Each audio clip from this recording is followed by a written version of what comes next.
সংসার আপনার, হিসাবও আপনার। কিভাবে সংসার হিসাব করে চলবেন সেই বুঝ ব্যবস্থাও আপনার। এই যে বেগুন ভাজতেছি প্রচুর তেল দিয়ে, কারণ হচ্ছে কয়েকদিন ধরে এইভাবে বেগুন ভাজা খেতে খুবই ইচ্ছা করতেছে, এই জন্য বেগুন ভাজতেছি। অনেকেই বলবেন যে এত বেশি তেল, আর শুরুতেই বললেন যে সংসার আপনার, হিসাব আপনারই করতে হবে। এইটা আবার কেমন হিসাব?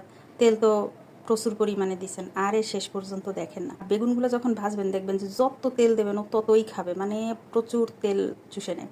সুন্দর করে ভেজে নিচ্ছি, নেওয়ার পরে পেঁয়াজ কাঁচামরিচ যা যা দেওয়া লাগে দেওয়ার পরে এই যে সব ভাজা কমপ্লিট যখন হয়ে যাবে, তখন দেখবেন যে ওই যে যত তেল এই বেগুন পেট ভরে খাইছে আর কি, সব তেলগুলো সব কড়াইয়ের মধ্যে এই যে দেখা যাচ্ছে একদম চকচকে। তারপরে যখন এটা ভাজা কমপ্লিট হয়ে যাবে তখন ঠিক এইভাবে কড়াইটা বা ফ্রাই প্যানটা একটু কাত করে ধরবেন, তো দেখবেন যে সব তেল বের হয়ে আসছে।